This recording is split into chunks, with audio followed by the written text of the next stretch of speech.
السلام علیکم ورحمۃ اللہ وبرکاتہ۔ حافظ اسٹوڈیو میں خوش آمدید۔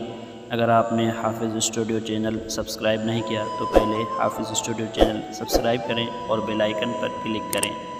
آج کا عنوان ہے خوش قسمت۔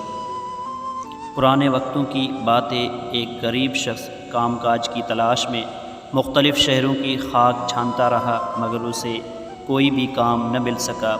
تھک ہار کر وہ چرچ میں چلا گیا اور اونچی آواز میں کہنے لگا، خداوندہ تو مجھے کب تک غریب رکھے گا؟ پادری نے جب یہ الفاظ سنے تو اس شخص کو ڈانٹا کہ ایسے دعا نہیں کرتے۔ وہ غریب شخص کہنے لگا کہ ٹھیک ہے، پھر آپ مجھے کوئی کام دے دیں تاکہ میں یہ الفاظ پھر نہ دہرا سکوں۔ پادری کہنے لگا، ٹھیک ہے، مجھے اس چرچ کے لیے ایک کاتب کی ضرورت ہے جو یہاں آنے جانے والوں کے علاوہ چرچ کے اخراجات کا حساب لکھا کرے۔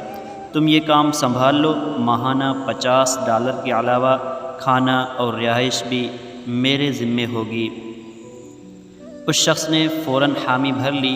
پادری نے اسے کھاتہ، رجسٹر اور قلم دے دیا اور یوں وہ شخص چرچ کا کاتب بن گیا۔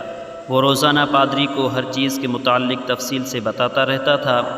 جب اسے کام کرتے ہوئے ایک ہفتہ ہو گیا تو پادری نے کہا، ذرا اپنا حساب کتاب لکھنے والا رجسٹر لے کر آؤ تاکہ اس ہفتے کی آمدن اور اخراجات کا موازنہ کیا جا سکے۔ وہ شخص کہنے لگا، جناب مجھے تو لکھنا پڑھنا آتا ہی نہیں، میں تو زبانی ہر چیز کا حساب رکھتا ہوں۔ پادری نے کہا، تم نے مجھے بتایا کیوں نہیں کہ تم لکھ پڑھ نہیں سکتے؟ مجھے تو ایسے شخص کی ضرورت تھی جو پڑھا لکھا ہو۔ تم میری طرف سے یہ $50 لو اور جاؤ، جا کر کوئی دوسرا کام تلاش کرو۔ وہ شخص $50 لے کر جب چرچ سے باہر نکلا تو اس نے دیکھا کہ دو شخص آپس میں باتیں کر رہے تھے۔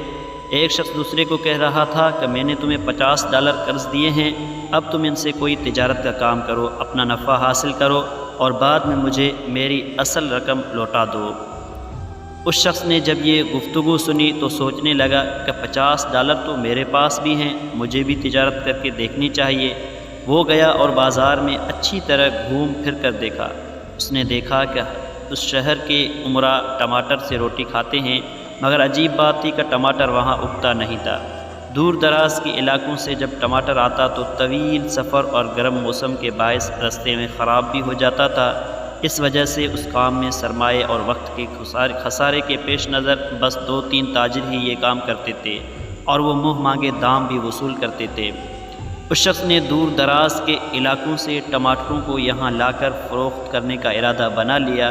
وہ پہلے بھی مختلف شہروں کا سفر کرتا رہا تھا، اسے پتہ تھا کہ کہاں پر ٹماٹر سستا اور کثرت سے پایا جاتا ہے۔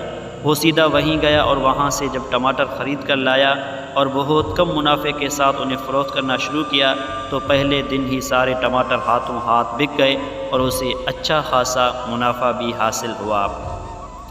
اسے یہ کام پسند آ گیا اور پھر کرتے کرتے ایک دن وہ اس علاقے کا بڑا تاجر بن گیا۔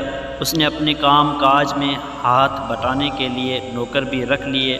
ایک دفعہ وہ سفر کرتے ہوئے کسی ایسی جگہ پر گیا جہاں ہسپانوی زبان بولی جاتی تھی جس سے وہ نابلد تھا۔ وہ ایک ریستوران میں کھانے گیا تو اسے کھانوں کے نام پلے نہیں پڑ رہے تھے۔ اس نے اپنے ایک نوکر کو بلا کر کہا کہ ذرا ان کھانوں کے نام تو سمجھ کر مجھے بتاؤ۔ نوکر نے حیرانی سے کہا، جناب آپ اتنے بڑے تاجر ہیں مگر آپ کو ہسپانوی زبان نہیں آتی۔ اس شخص نے کہا، اس لیے کہ میں پڑھا لکھا نہیں ہوں۔ تو نوکر نے کہا، جناب آپ ان پڑھ ہو کر ایک بڑے تاجر ہیں، سوچیں اگر 2-4 جماعتیں پڑھ لیتے تو اب پتہ نہیں کتنے بڑے تاجر ہوتے اور آج نہ جانے کہاں ہوتے۔ اس شخص نے جواب دیا، ہونا کہاں تھا، اگر 2-4 جماعتیں پڑھ جاتا تو آج $50 ماہوار پر چرچ میں پادری کا کاتب ہوتا۔ سب دوست ایک بار درود شریف پڑھ لے۔ ایک بار درود شریف پڑھنے سے اللہ تعالیٰ 10 مرتبہ رحمت فرماتے ہیں صلی اللہ علیہ وسلم۔ اگر ویڈیو پسند آئی ہو تو ضرور لائک کیجیے۔ اللہ حافظ۔